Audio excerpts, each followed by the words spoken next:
Live to tape.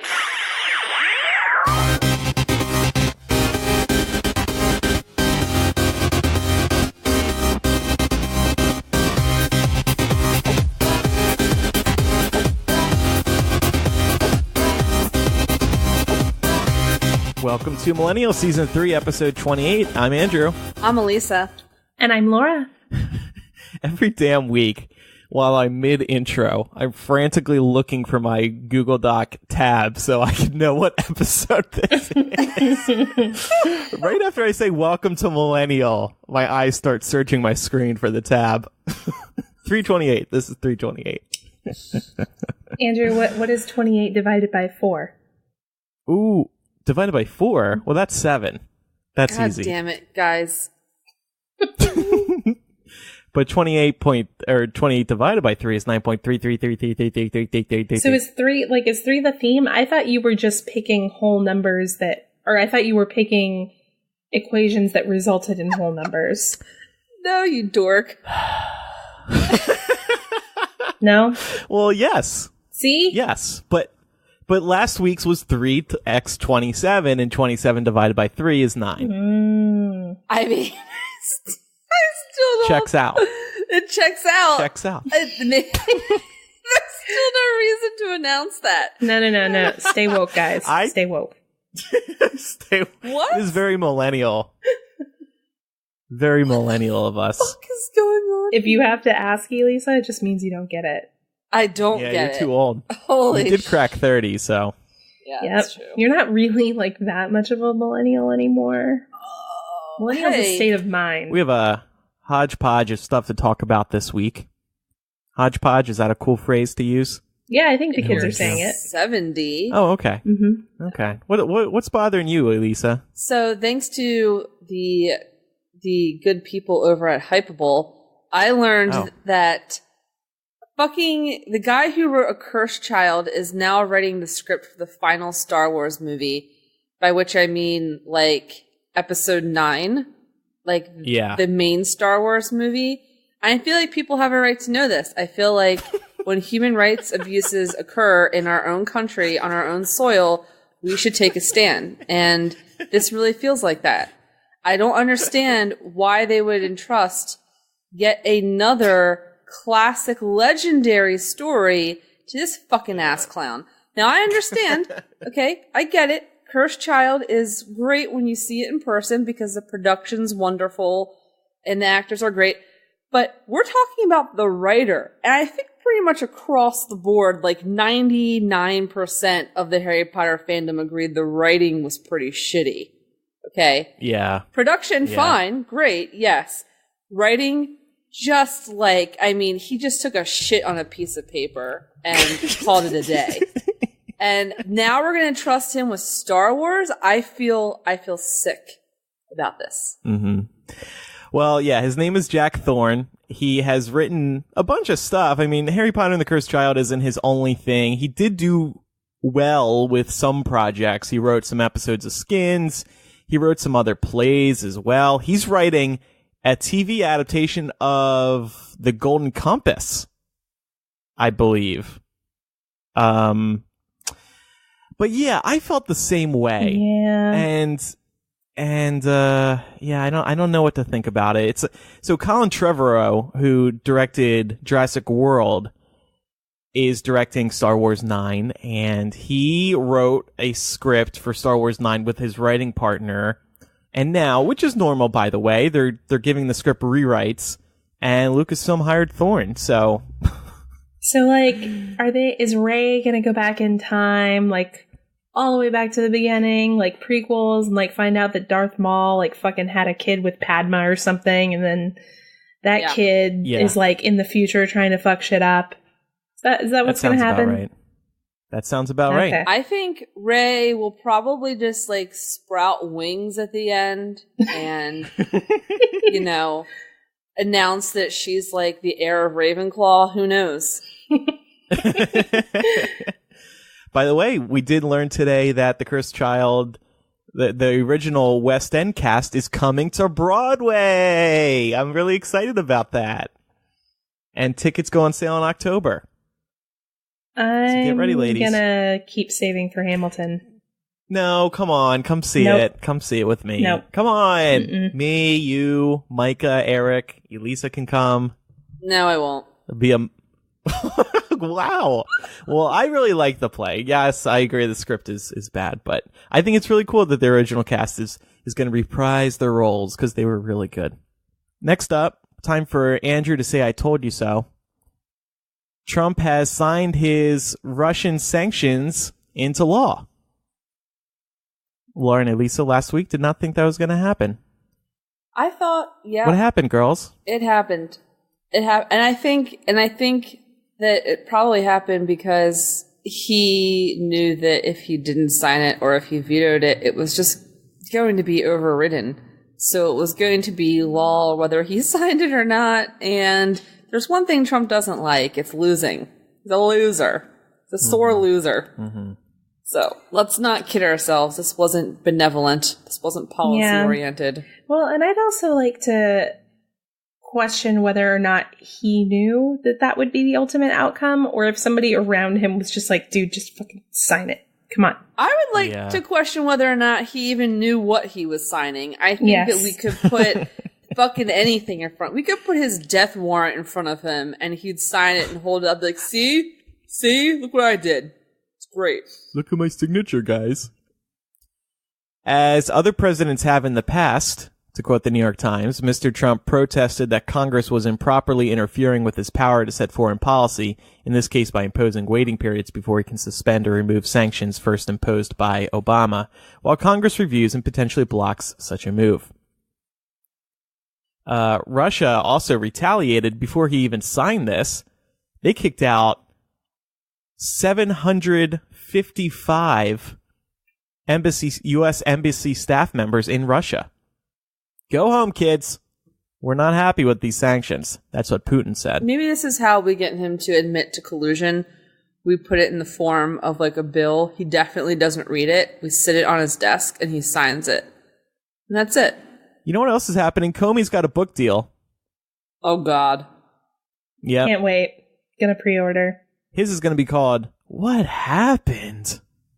What happened, Hillary? I think he knows the answer to that, actually. No, his book title, if Hillary's title is What Happened, Comey's book title is just going to be a picture of him, like, you know, embarrassingly raising his hand, like, it was me. I happened. Over here. He'll just title it Redemption. The Man in the Blue Curtains. Forgive me, America. Or, Lordy, I hope there are tapes. Yes. I would go with that one. Hope it's good. It doesn't seem like it's going to be like a tell-all. He's going to be talking about leadership and decision-making that will draw upon his career in government. But you know there's going to be a whole section on what happens between him and Trump. Showboating again. I'm excited for the inevitable HBO miniseries about his life. HBO miniseries about Trump's presidency. That would be great. Yeah, that's not going to be a miniseries. I think I need time. Going to be that's going to be like a full-blown movie in some like post-dystopian world in which we no longer exist. Do y'all remember like a few years ago when the Frost-Nixon movie came out? And, you know, all of our parents were, you know, as adults looking back on this fucked up situation that they lived through as children. Mm-hmm. That's going to be us in like 20 years. The Trump movie's going to come out and we're all going to be like, yeah, I remember the Trump days. I have a millennial life tip to share with everybody. We like to help out fellow millennials here. This wasn't an Onion article. You would think it is. I'm going to read the Wall Street Journal headline, but I'm not going to read the article because I'm being fucking blocked out unless I'm a member. What kind of bullshit is this? Millennials unearth an amazing hack to get free TV. The antenna. And it's a story about how millennials are discovering that you actually can get free TV by buying one of these antennas on Amazon or, you know, in Best Buy. And it's actually HD. I've actually had one of these before. So my life tip to people is if you do want free TV, you actually can get it and in HD. And there's no fees, there's no nothing. What kind of TV? You just have to have a good signal. Any HD TV. You just plug it into the coaxial input on your television. You're not going to get HBO and shit, but you're going to get ABC, NBC, CBS, Fox, CW, all the locals. Yeah, that's old school. Yeah. But a lot of people evidently don't know you can still do this anymore because everybody just assumes you need a cable box. But no. I know that seems random, but I just want to help people, you know? Yeah, you're doing God's work, Andrew. Thank you very much. Thank you. I appreciate that. The big story in D.C. was that the Mooch is out. He was the new communications director. He lasted a whopping 10 days. But then what happened was this terrible interview with the New Yorker came out and we talked about this last week. It had come out just as we were recording. Mooch was like, I'm not the guy. I'm not like Steve Bannon. I'm not trying to suck my own dick. And Reince Priebus is schizophrenic. And by the way, after we recorded that, Reince left. And so Mooch lasted a few more days after Reince left. And then Trump appoints John Kelly, former U.S. Secretary of Homeland Security, as his new chief of staff. And if you believe the reports, as soon as he was sworn in, he walked over to Mooch and was like, get the fuck out. You're fired. I love this. My favorite thing to come out of this was people on Twitter talking about things that they have experienced that have lasted longer than Scaramucci. Mm-hmm. What are some of those? I put one up, and I was really disappointed to see that a few other people beat me to it, but I put one up that was like, I've literally had menstrual cycles that were longer than Scaramucci's tenure in Washington. Yeah, same. You too, Andrew? You might want to get that checked out. I don't think that's PMS for you. Sometimes episodes of Millennial feel longer than Mooch's tenure. Yeah, they do. Yeah, they do. Yeah, it was really, and it was so, God, I mean, nothing shocks you at this point, but it really just was like a big fucking sigh moment for America. Well, it's especially because Trump is always like, I hired the best people, and so many people he's had to get rid of or who have quit. My favorite piece of trivia about this is that the Mooch had just lost his family over this job. That's what I can't get past. He was hired. Yeah. He was hired by President Trump. He goes to work. His wife gives birth to his child. He doesn't go to the hospital to see his wife and newborn child. Text messages his wife a congratulations, but says he can't come because he has to be there with Trump. She promptly files for divorce, isn't speaking to him, and then like literally 48 hours later is fired from that very job for which he sacrificed his marriage. Mm-hmm. That is, I mean, you can't make this shit up. This is like days of our lives. Yeah, and I do not blame her. If my husband chose Donald Trump over our firstborn child, nah. Yeah. He had also sold one of his businesses off a few months ago because he thought he was going to be getting the gig. And then Reince, again, a few months ago, put a stop to it. So he kind of had sold his business for nothing. And so once again, you know, he was probably happy that he did sell his business so he could make room for this job. And then he gets fired. So he lost his business. He lost his wife. He missed his kid's birth. I don't feel bad for him, by the way. It's his own stupid fault. He seems like an idiot. Yeah. And I think it's really understandable and tempting to talk about the palace intrigue element of this, but I think the bigger takeaway is that we should be quite frightened of how capricious our president is. The fact that he would hire someone for a communications director position, which is one of the more forward-facing and important positions in the White House, and then fire them 10 days later after losing 2 prominent staff over that, by the way. He lost Sean Spicer and, as you mentioned, Chief of Staff Reince Priebus, because neither of them wanted to work with Scaramucci. And none of that mattered to Trump. Literally one week he says, oh no, Scaramucci is so important and so great. He's just so fucking bigly talented, right? That I'd rather lose 2 key staff and cause an uproar nationwide than to not hire him. And then the very next week says, no, you're out, you're done. Like that mentality in general, I find really frightening in a leadership position. Yeah. Because you can't predict them. You never know what they're going to say or do next. And that makes for great reality TV. It's real fun and funny. It does not make for a stable democracy. Yep. And it just speaks to how poorly he picks them. I mean, it's embarrassing. There was other Trump news we have to talk about. This was a pretty big bombshell, if it's as true as the Washington Post was painting it, right? Yeah, this is, I think, the last bit of Trump news, but in some ways it's probably the biggest of in a while, actually. The Washington Post reports that President Trump personally dictated Don Jr.'s misleading statement about what his meeting with the Russians was about.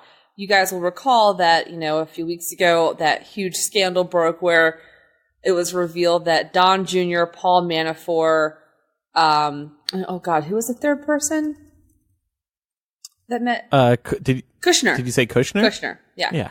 So Paul Manafort, Kushner, and Don Jr. met with Russian officials, and the whole to-do about whether or not it was over like Russian adoptions. That's what they said. That's what Don Jr.'s statement said, that it was about Russian adoptions.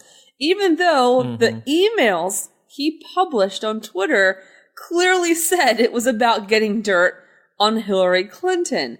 Well, turns out that statement, lying and saying it was about Russian adoptions, was crafted by President Trump himself. Number one, that's just weird protocol. Statements of this nature are never crafted by the principal, by the actual person in office. You have a whole team of legal advisors who craft these sorts of things. I mean, we are playing with live ammo here. This is not a fucking joke. Any one of those people in that meeting could go to jail, could be fined up their asshole. I mean, this is huge. You don't have just a lay person craft such an important legal message like that. And yet, we did. Two, secondly, the real reason this is such huge news, I think, is because it personally implicates Donald Trump himself. There's been a lot of conversation about potential collusion between the Trump campaign and Russia, but also a lot of conversation about how that could happen, and Donald Trump himself may still be innocent. It could be the people around him, Paul Manafort, etc., could be the puppet master, so to speak, and Trump is just, he's just too incompetent and dumb to be part of that conspiracy. Well, the fact that he personally demanded that they lie about that meeting shows that he's covering it up, right? I mean, what other explanation is there other than that he wanted to cover up the truth about that meeting? Right. And it makes a lot of sense. It adds up, because as somebody brought up on CNN last night, lawyers would not suggest blatantly lying like this. No. So it would have to take a real idiot to lie like this. And, well, who's an idiot in the White House office? Of course, Donald Trump. Well, and it just doesn't come as a surprise. I mean, this is the guy who on multiple occasions has disclosed very sensitive information to members of foreign governments, even. Yeah. And like during interviews with the New York Times is like telling them really sensitive shit that doesn't look good for him. And it's not until he's in the car pulling away that his staff is like, Mr. President, why? Yeah. Yeah. And I mean, when they brought up that adoption thing, we all knew that was bullshit. You're like, oh, sure. You walked in with this Russian lady and you guys were talking about adoptions during the heat of the election? No freaking way.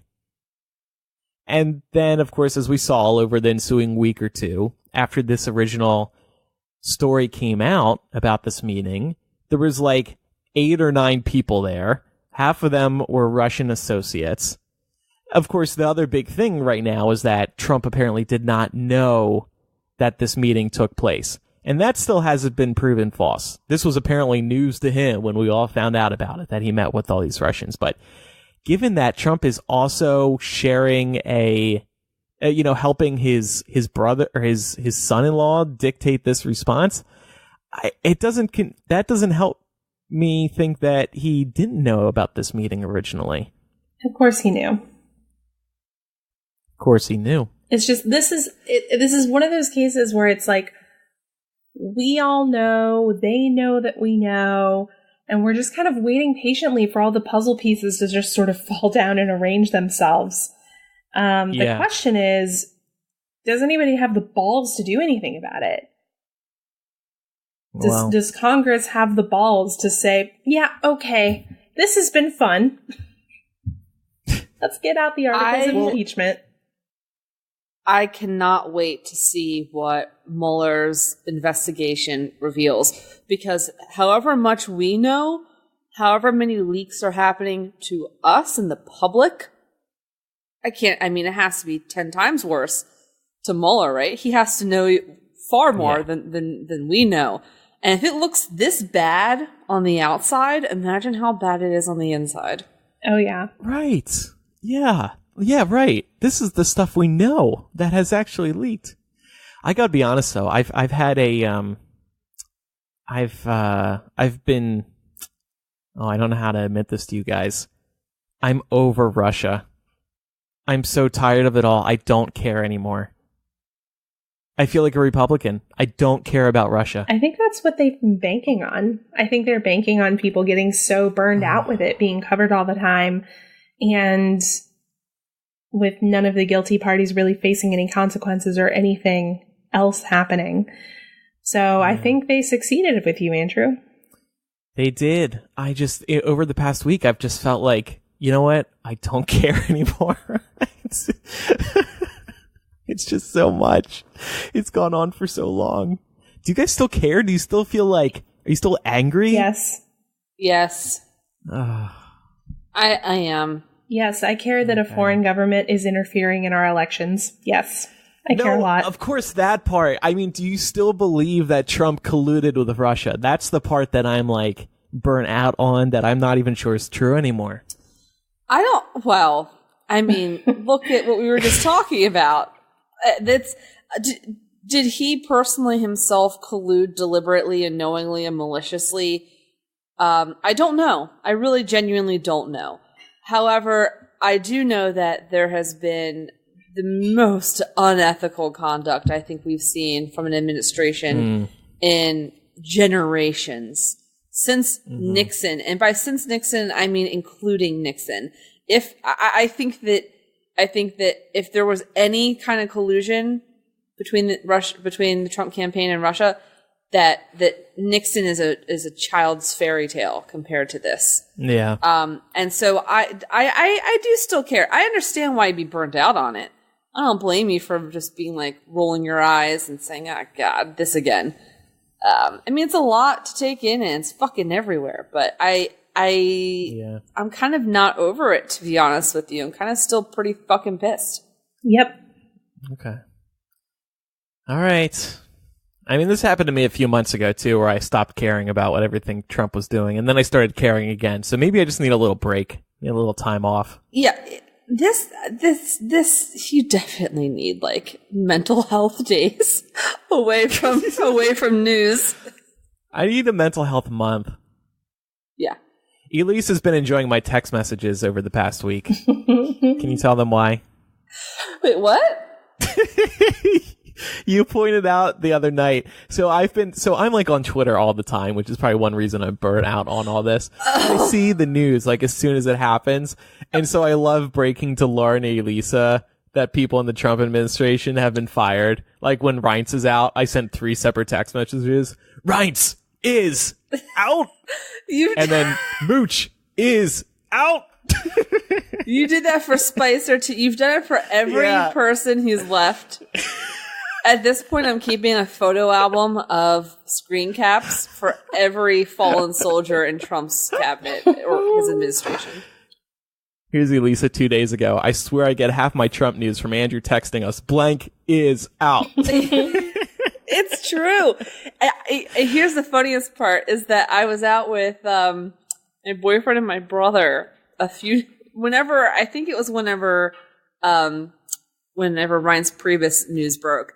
And I was like, oh my God, Reince Priebus is fired, or Reince Priebus is left. And they're like, what? What? And like they open up their phones and they're looking on like the CNN app and all of that, and they can't find it. They're like, where are you seeing this? What's your source? I'm like, oh, it's Andrew. And they're like, what? I'm very well connected within the White House. You know what? I had an unpleasant thought, though. Well, I guess it is pleasant. With Mooch leaving, Spicy and Reince only left because of Mooch. And then 10 days later, he's out. So part of me was like, are Spicy or Reince going to think about coming back? But then on the other hand, I'm like, well, they probably were just looking for an excuse to get out, so. Yeah, I think if they're smart, they're going to run far, far away. Yeah. Though, did you guys know that Spicer is actually, like, still involved until the end of August? Oh, no, I didn't. Like, he's still working in the White House. He's not doing the daily press briefings anymore. But, yeah, he's still in the office, which I thought was kind of strange. That's awkward. Yeah. Okay, well, because one reason I found that, and then I looked into it further, Spicy still has the press secretary Twitter account, @PressSec, and he's like still making announcements and stuff, which was kind of weird, but yeah, he should just go. Maybe he'll make one of those rogue Twitter accounts after he leaves. Rogue PressSec. Yeah, he should. That'd be great. All right, one more story, and then we're going to talk about paying for Bay. So, I wanted to talk about something that's not been getting a whole bunch of attention, but I think is really indicative of a larger trend. A top Environmental Protection Agency official, who's been with the agency for 30 years, by the way, has just resigned in protest over the new direction of the agency under President Trump. Betsy Sutherland was the director of science in the EPA's Office of Water. And just this week, she ended her 30-year run with a scathing exit letter in which she said, quote, "The environmental field is suffering from the temporary triumph of myth over truth." She went on to say, quote, "The truth is there is no war on coal. There is no economic crisis being caused by environmental protection, and climate change is caused by man's activities." And she goes on to write a whole bunch of things about how, this is the other quote, "It may take a few years and even an environmental disaster, but I am confident that Congress and the courts will eventually restore all of the environmental protections repealed by this administration, because the majority of American people recognize that protection of public health is right and is just." And with that, she said, Sutherland out, mic drop, fucking peace. So I Blank is out. Yes. I want to talk about it because I think that there's probably been a lot of resignations like this at all levels of government that we're not necessarily hearing about. And I mean, this was only being reported in like tiny little podunk outlets. Like, so I think it's important though, because these are the foot soldiers, right? We hear a lot about the big names, like the agency heads, obviously the president himself and his cabinet. But the people on the ground, the foot soldiers, like the federal workers who have been in their positions for 30 years, they're the ones with the institutional knowledge. They are the true experts who have been around forever, and we're losing them. So I guess my question is, Are we okay with that? Because the idea of a protest resignation is really met with a lot of applause, and I understand why. But is it ultimately admirable, or is it selfish? Because on the other side of that, don't we need people, good, smart people like this woman, to stick it out for the sake of the country? Yeah. Well, she's not the first one, and I, like you said, and because I've seen these others come up where everything they know, this is their career. They are the experts in their respective fields. Everything they know is upended by Trump and his administration being a dick about their job that they know and love. And they grow so fed up that they can't take it anymore and they have to leave. So I can't call them selfish, because they're just being driven to the point where they're just, I assume, going insane. And so I can't blame them for that. Well, my other thing is, too, given the fact that these people are experts in their field, I feel as though they probably have a pretty good gauge on their effectiveness in that post at this point in this administration. And I feel as though if somebody like this, Sutherland, believed that there was anything that she could actually be doing in that job to make this better, she probably would have stayed. But I have a feeling that a lot of these types of resignations come from people who sort of, like Andrew said, have their hands tied. And I'm very curious to know what she and others like her are going to move into doing, because I would love to see them all go private sector and just like really kind of like, I don't know, blow a hole in Trump's agenda by like coming up with some fucking badass science shit that like wasn't able to be funded by the government because they don't want to spend the money on it. But I mean, if you get a few rich CEOs together, like Tim Cook and Elon Musk, and get them to fund some stuff, who knows what these people could come up with, you know? So I'm just really interested to see what her direction is going to be now that she's not with the EPA anymore. I agree. I just think that this really poses an interesting ethical quandary, because, you know, if you work for someone or a group of someone's, as the case may have it, that you believe are truly reprehensible and are taking the country in an awful backslide away from science and progress, do you still work for them? Because on one hand, I can see how you wouldn't be able to really sleep at night, how your job is going to be miserable, you're going to be miserable. On the other hand, if you leave, they will just replace you with a stooge, with a yes man, someone who agrees with everything that they're saying and doing, and then now we're really screwed. And so I think the question really becomes, you know, one of what does public service mean? Are you there for your own personal betterment in your career, or are you there for the betterment of your country? And I don't think there's like a right or wrong answer, or that it's black and white here. I'm just posing these questions because I really think that, you know, in some ways I count on people like her to be stewards of the truth. I count on them to be stewards of science in the face of overwhelming myth.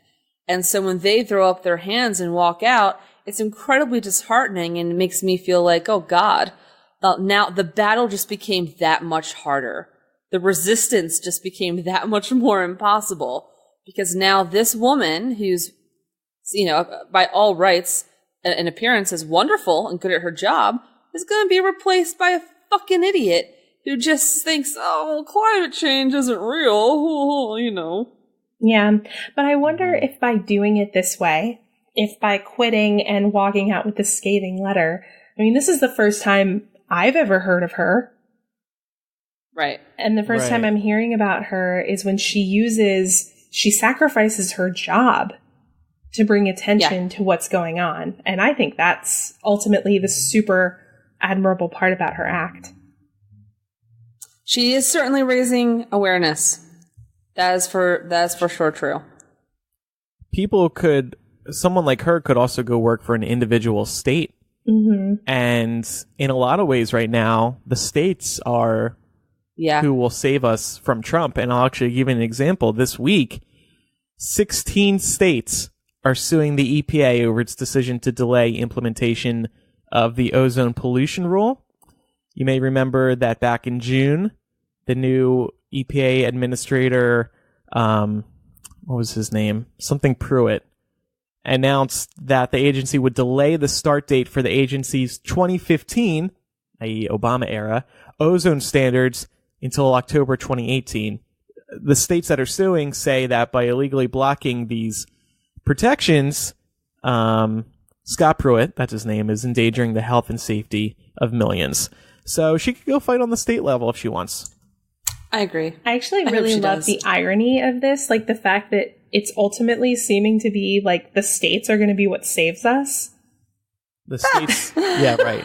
The states, which collectively elected Trump. Mm-hmm. But I mean, the other irony of it, of course, is that the Republican Party's mantra is states' rights, we hate the federal government. Oh, yeah. And like now it's the states that are like, actually, fuck you. Yeah. Like I said earlier, there's a million different things to talk about with Trump each week, but did you guys also see Rasmussen? Trump's approval numbers in the Rasmussen poll this week are lower than any Obama received during his entire presidency. Yep. And what's significant about that is the Rasmussen poll is the one that always leans right. That Trump has frequently cited over the past few months when he's talking about his approval ratings. So now that even that one is looking pretty terrible, well, I guess it really is terrible. Sad. So let's talk something unrelated to politics. On last week's After Dark, which was very good, by the way, do check it out. Very long, too. I think it was close to 40 minutes. We were talking about relationships and when you will say certain things in your relationship to your partner, stuff like that. And we started to touch on, or I brought up, I can't remember exactly, paying for your partner. Like, how often do you pay for your boyfriend or your girlfriend? And I said we should talk about it at greater length in a future episode, so we're doing it this week. And I'm calling it Pay for Bae. Is it right or is it wrong? And the reason this came to mind is because I've seen relationships in which one person is paying very often. And I personally do not approve of this.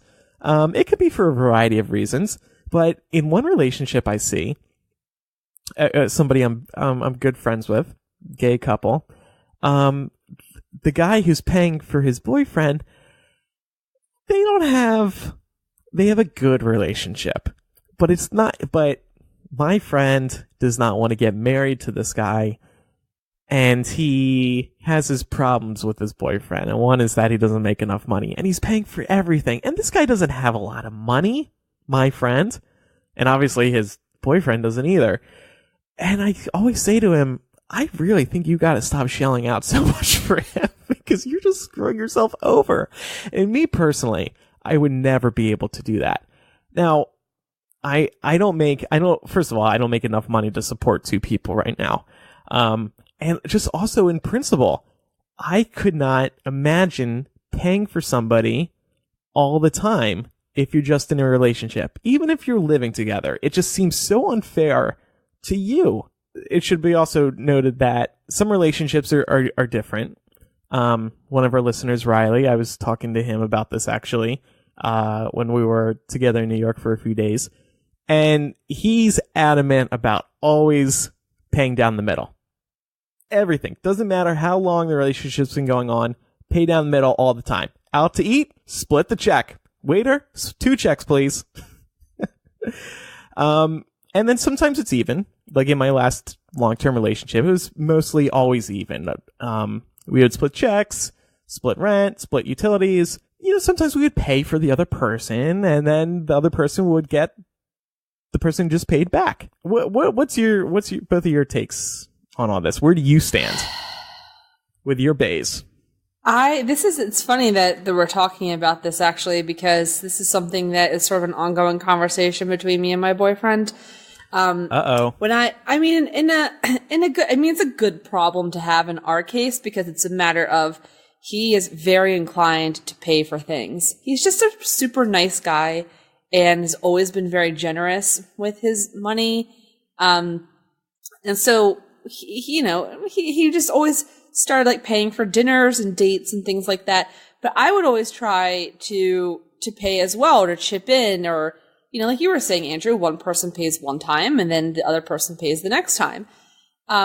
It's gotten a lot more, balanced. But in the beginning, he really insisted on paying for everything. And of course, on one hand, obviously that's great. Like, it feels great. But on the other hand, it also makes you feel guilty.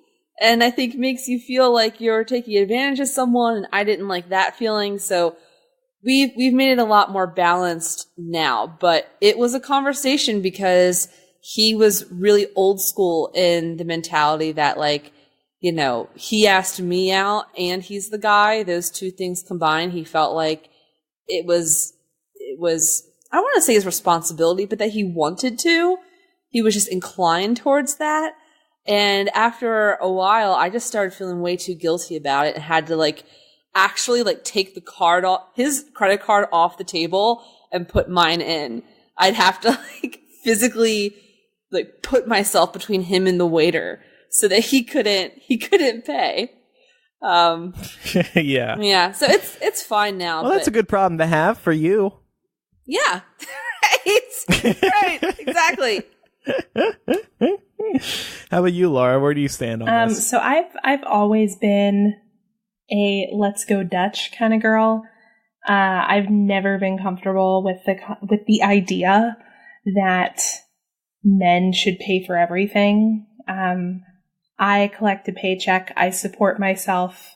I don't need somebody to pay for everything for me. And quite frankly, I've had occasions where men that I was dating would get insulted or almost borderline pissed that I wasn't letting them pay.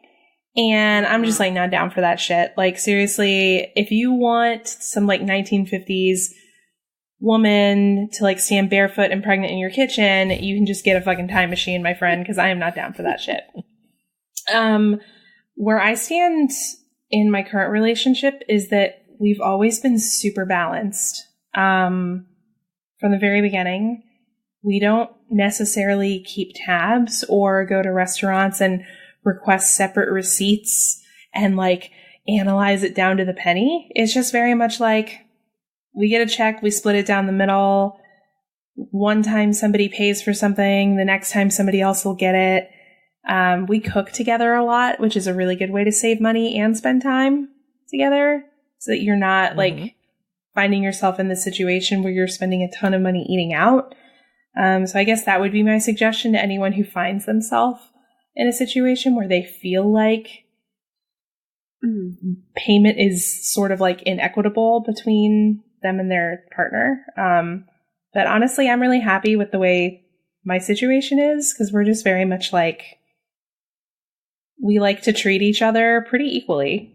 So I agree. And I think that women who, first of all, there's problems on both sides, because like Laura said, there are men who feel like if they're not allowed to pay for everything in a relationship, that they're insulted by that. Somehow their masculinity is challenged. And I think there's also a control element there as well. Mm-hmm. But on the flip side, of course, there are those women who really expect that, particularly early on in first dates. And I'm not about that at all. I think if you don't at least try to pay for yourself, that you're just rude. That's just ignorant. Mm-hmm. And I think that you should try. You should at least try. Always, always, always. And I think that when you expect a man to pay for you, or you think that he should somehow, you're sort of, I think, implicitly saying that you're not an independent person. And therefore, you don't really have a right to get pissy when they start treating you like a dependent. When they start, asking you, or when they start just treating you, I think, like like you're auxiliary to the relationship, like you're not as important, you're not a complete equal in the relationship. I kind of think that if you expect to be paid for all the time, you're not really equal in the relationship, frankly, because like you can't expect to be cared for and to be treated like that and also still maintain equal credibility across the board. That's not the way that life works.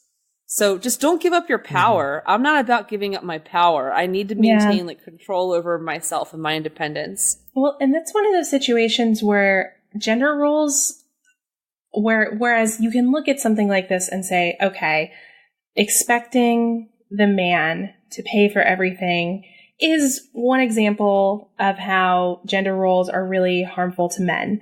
But you can also, like Elisa was saying, apply that to women. Like, just because something is, I think, more commonly regarded as being a problem for people of one gender, you can just flip that on its side, and it's also a problem for the other side of the equation. Because as Elisa was saying, it puts women in a submissive position, which is why, like, fuck that shit. I'm not all about that. It makes me super uncomfortable if somebody is just, like, constantly insisting on paying for me. So, no. Yeah.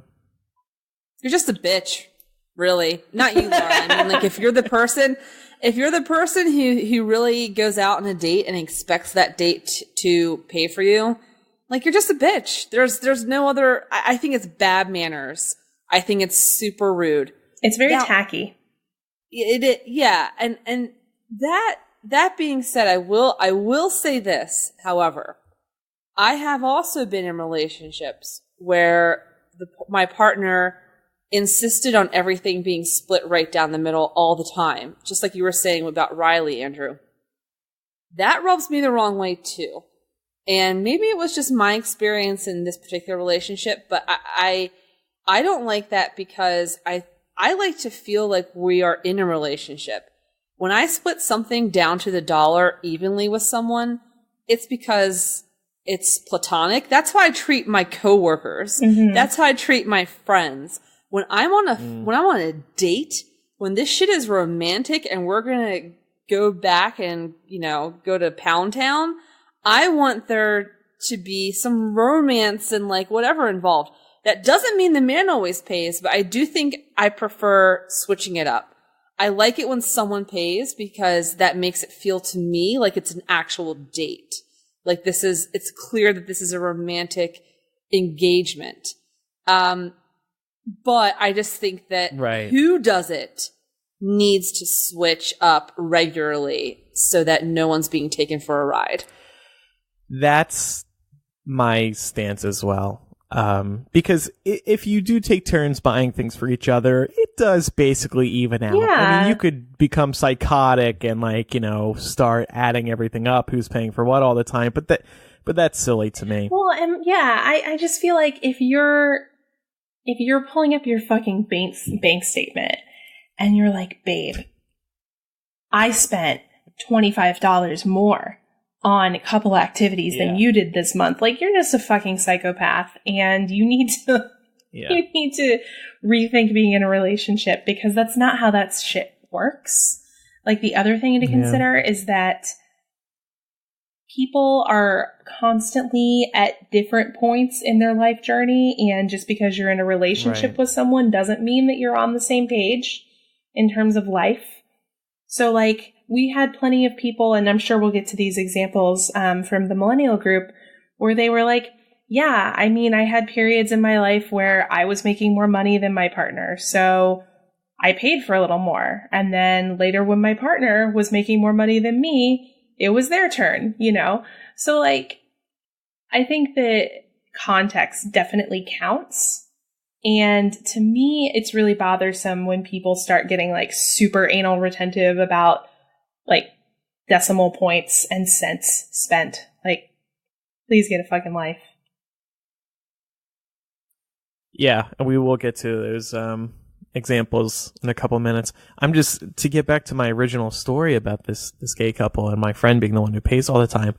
The other thing is that, like, this is kind of sad. I was getting sad while thinking about this just now. Like, he has a certain lifestyle and he wants to continue it, but he can't if he's asking his boyfriend to pay half all the time. Like trips. I'm going to avoid going into details to not like give it away or anything, but he paid for his boyfriend's flight and hotel and shit within the past year. And I was involved in this. And I was like, why would you pay for all that? He just shouldn't have come. It should have just been me and you. Why did he come as well? I mean, he's probably spent thousands of pounds upon thousands of dollars that his boyfriend actually should have been spending to pay for himself. I was just like, I mean, did he really? I guess my question is like, before I lay out any judgment, right? Because it's their relationship and not mine. Like, one, did he really want him there? I'm assuming so. I guess so. I mean, I guess I should have asked that question. I think he would have felt bad if he didn't get to come. Like, he has to stay behind, but that's his own fault for not getting a different job. And this guy has signaled to his boyfriend, you need to find a higher paying job. Well, I guess that's the thing. Like, if it were a case where like they in their relationship had whatever dynamic they have and both parties were okay with all of that, that'd be one thing. But I mean, if this guy has signaled to his partner that like, hey, the amount of money that I'm spending on you is making me uncomfortable, that's a completely different scenario. So I see where you're coming from. Yeah, he's put it in the context of you need a new job. Something that pays more. And I think that's a good way to do it because it's also looking out for that guy's career. But yeah, I know a few relationships like this, and I think ultimately people just settle. They're like, I'm just going to go with this person because it's too hard to find a new relationship. But then there's also this question, and I'm going to ask you two for the answer because I honestly don't know it either. How do gays decide who's paying for dinner on a first date? Why would you ask us? I have no clue. Well, because I don't know. I need somebody to tell me. I mean, one rule of thumb that a lot of people go with, regardless of the nature of the relationship, is whoever asks the person out ultimately pays. So that might give you like a hint, like, okay, you asked me out, so you're taking me out. That said, I mean, that's just one rule of thumb that I've heard a lot. But that being said, I don't really think it matters in either case, gay or straight couples. I don't think it matters. I think both people all the time should just offer.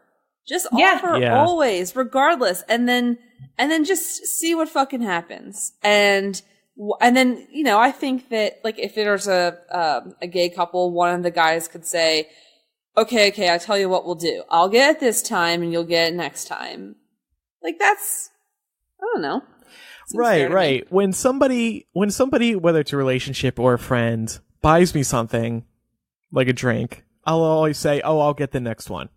Or I'll just get the next one. Like, I've been out with a group of friends where we each take turns buying the whole rounds. Yeah, okay, that's a good idea, Elisa. But whoever invited the other person out, that should be the rule. I like that. I honestly hadn't really thought of that before. We did get some listener feedback. We got a lot, actually, over at facebook.com/groups/millennial show. Thank you to everybody who wrote in. We did read them all. We just won't have time to read them all on air. Nicole said, my boy likes to pay because he works and I'm scraping by in school currently. I'm not going to turn down free weed. Yeah, see, that's exactly like what I was just talking about. Like, they're in a situation where, like, clearly one person is a little more financially stable than the other. And I think that's fine. Like, as long as both parties are cool with it. Yeah.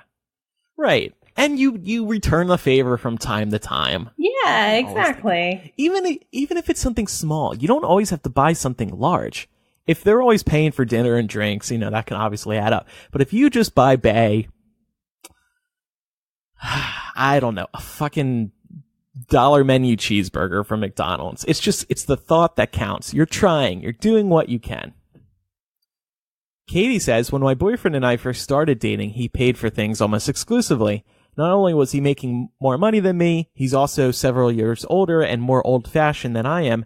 Now that I have a better paying job, we split things pretty evenly. There you go. Mark says, I've known of Mark for a long time. He's listened to the show for a long time, and I knew he had a boyfriend, but part of this message shocked me. My boyfriend and I have been together for 27 years. Aww. And just have certain things we almost always pay for. He pays for meals if we go out. I'm the one that usually does the grocery shopping, so I pay for that. If we go to a show, I usually pay. The movies, he does. No idea if it evens out in the end, but at this point, it doesn't matter. Exactly. Yeah.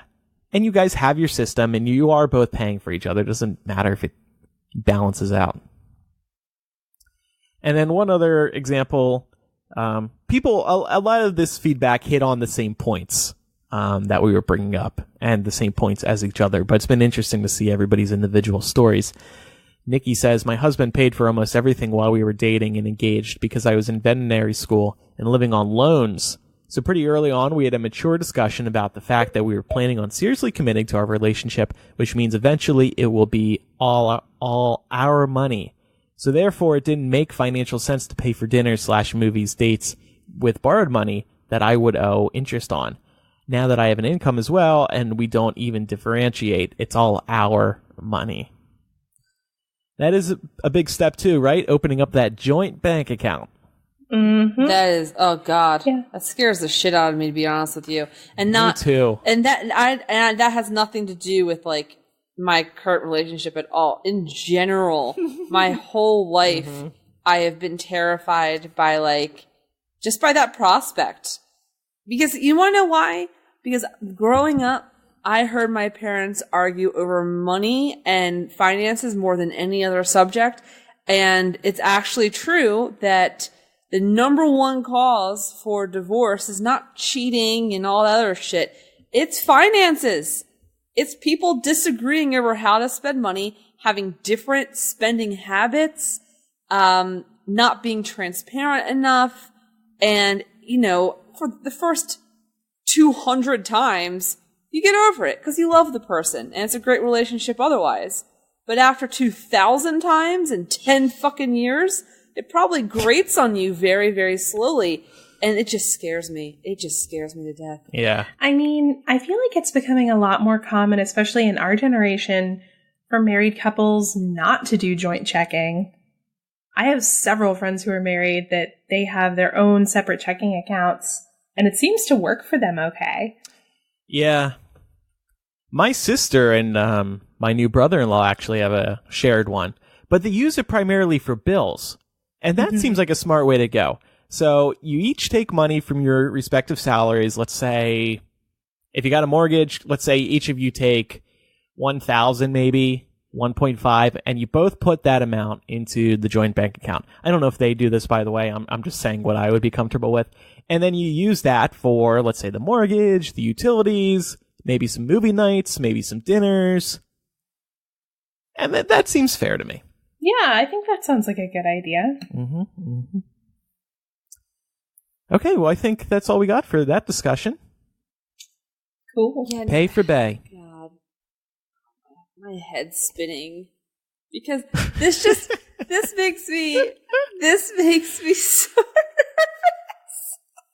What, for the future? Your future joint bank account? Yeah, You don't have to have one. No, I know. I don't, but I know. It's just very daunting to think about. all the financial aspects of a relationship. I think it's nice earlier on when you don't have to, and it's real simple. You just, well, you get this and I get that. But someday, oh God. Money changes everything. What you do is you just maintain that separate checking account. That way, when you're married, you can go and buy all of whatever. What's like your favorite fast food that you don't want to tell people about? Wendy's. Ooh. Okay, so you can like go buy all the Wendy's that you want, and husband will never have to know. Yeah. Speaking of which, in today's After Dark, we're going to be talking about guilty pleasures. My mom actually frequently brings up, "Oh, can you order this? Because I don't want Dad seeing it in the checking account." It's usually like a gift for him, but in other cases, there have been wanting to hide things from him. Yeah. And of course, money also brings down businesses. I mean, half of MuggleNet's staff left because of money. Yep. Or lack of it. Yeah. Well, exactly. I mean, over money concerns. Also in After Dark, by the way, I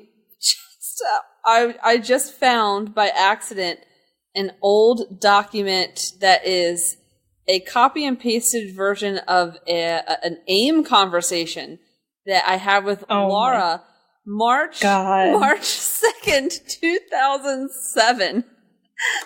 10 years ago. It's so bad. How did you find this, and what is the subject? Because while we're doing this show, my brother emailed me asking me to take a look at his resume. And when I open it up, there's like this little tab that says something like, I don't know, you might be interested in. It's just a list of like documents. And I see one in there. I'm like, what the hell is this?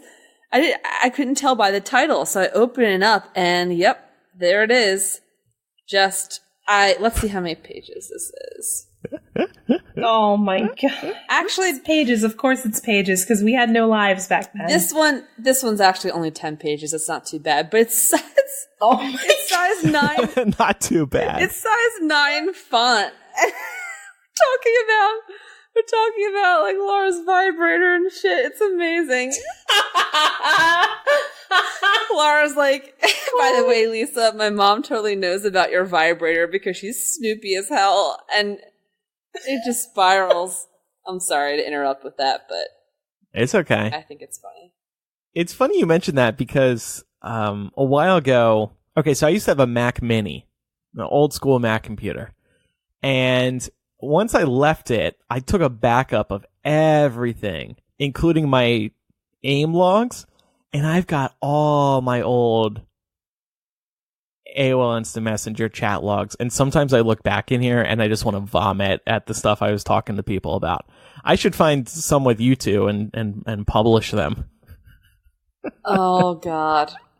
Oh, I still, especially, do you remember, back in the day, you would have an AIM fight with somebody, and then you would copy the transcript and email it to somebody else, be like, fucking look at what Micah said, piece of shit. What was your old AIM name, Elisa? I had RX Queen was my original one, I think. I also just you had physical graffiti too. What's that? You had physical graffiti. Yeah, physical graffiti was also one. Yeah, and then I also had a MuggleNet fan fiction, but Phoenix Wrath over here. Phoenix, yeah, that one I remember, Laura. I don't even know what to say. I got it all pulled up here, all of 2006 and 2005. Oh my God. I'm gonna dig through these. We're gonna find some good stuff in here. Oh my God, we're talking. Oh my God. Holy shit, we're talking some serious Harry Potter fandom smack. Yeah, actually, I'm just looking through some of these. It's all MuggleCast related shit. Probably us complaining about Eric. Okay, I have something here. April 2nd, 2006. At 3:26 a.m., Laura pastes me a message from somebody called Rachel. Oh, God. Do you remember her? Yes. Yes. Yes. It says, I'm going to put a roofie in Andrew's drink and make him marry me. And then you told her that I guess you were sharing the conversation And then she says, "Oh my God, you bitch. Now he thinks I'm going to rape him." Okay, then. Oh, I'm glad that's what you read. When you were like 3:26 a.m., I was like, oh my God, what's coming? What's coming? This is me. I was coming. Yeah. Anyway. I don't want to look through mine anymore. Those are unpleasant memories of the past. Oh my God. Coming back to the present here, though, we have a couple of AP choice submissions from our patrons at the Facebook official level at patreon.com/millennial. Ashley says, "Hey guys, I know the whole housing thing has been beaten to death over the last couple of months, but I would like to know your opinions on this. I'm finally in the position to move out of my mom's place and into my own. Many of my coworkers and some of my family are suggesting I bypass renting a home/apartment and go straight to owning. However, I'm apprehensive about this for many reasons, including fear of not being able to support a house on my solo income and my student loans costing me quite a bit each month. I'm really leaning towards moving into an apartment, but at the same time feel like I'm being pressured into moving into a house. How did you guys make the decision about housing that you're in right now? Thanks, I love the show."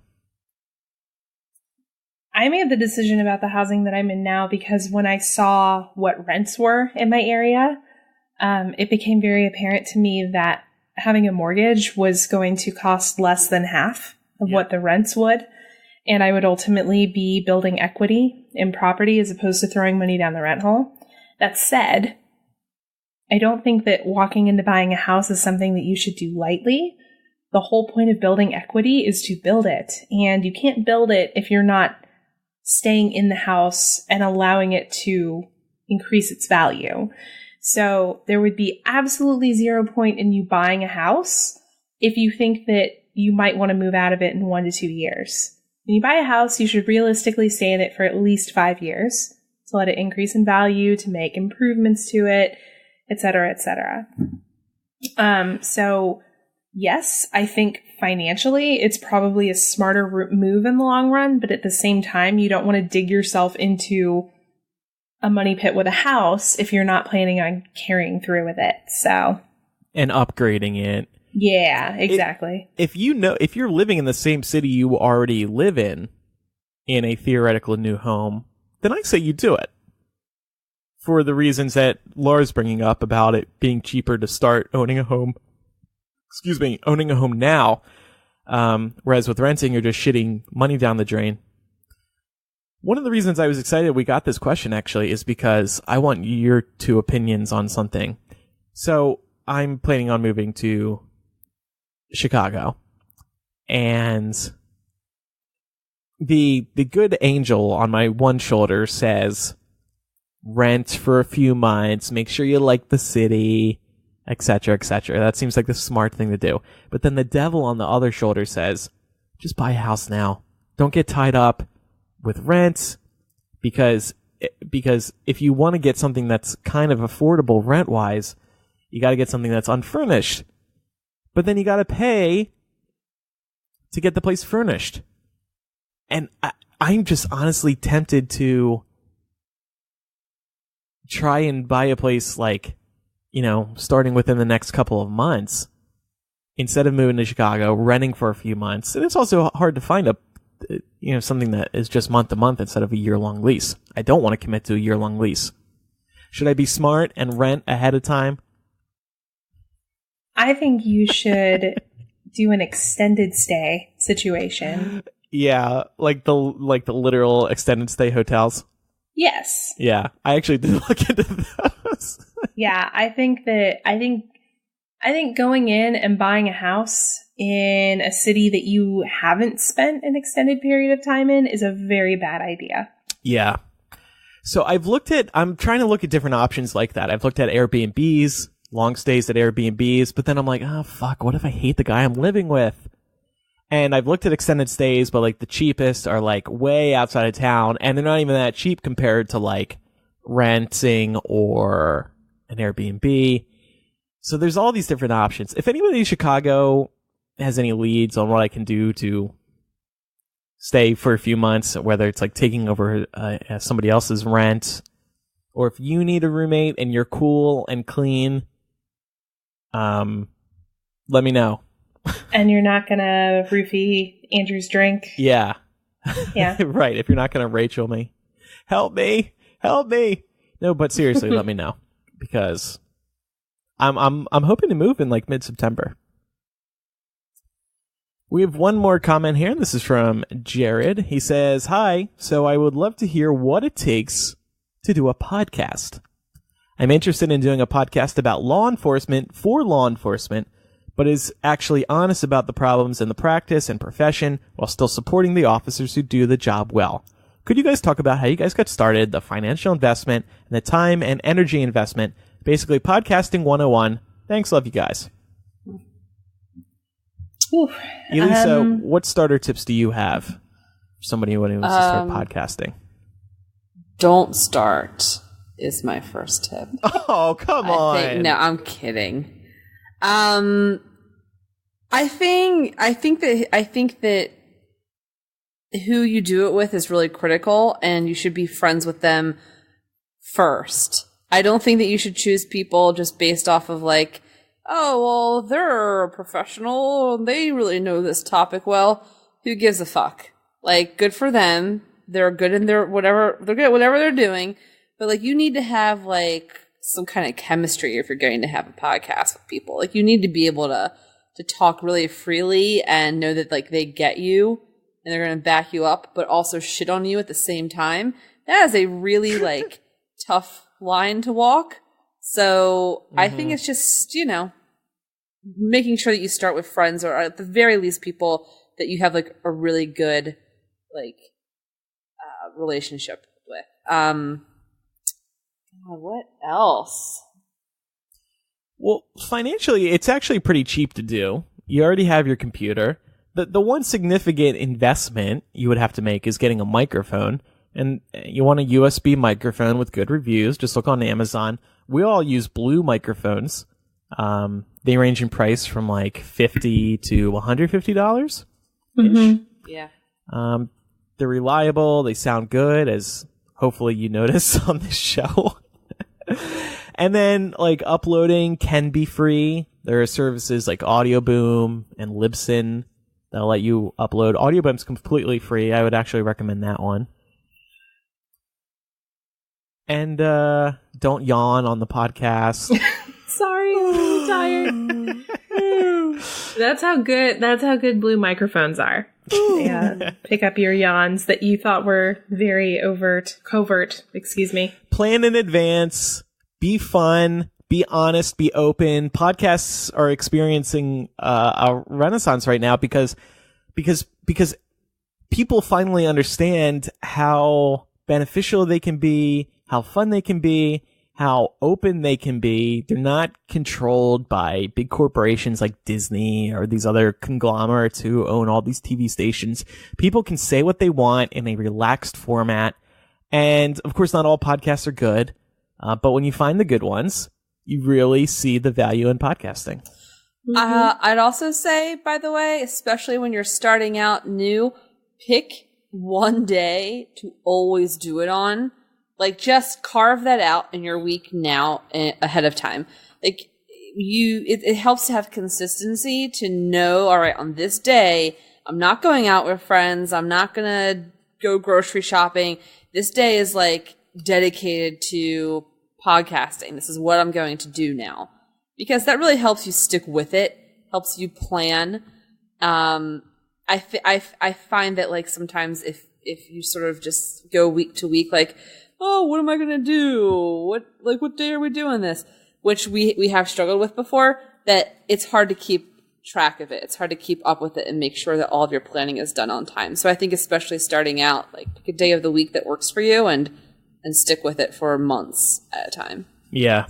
I think that's something we struggle with currently, but true enough. Yeah. Not my fault, though. It's not your fault. Y'all need to get it together. But it is what made me think of it.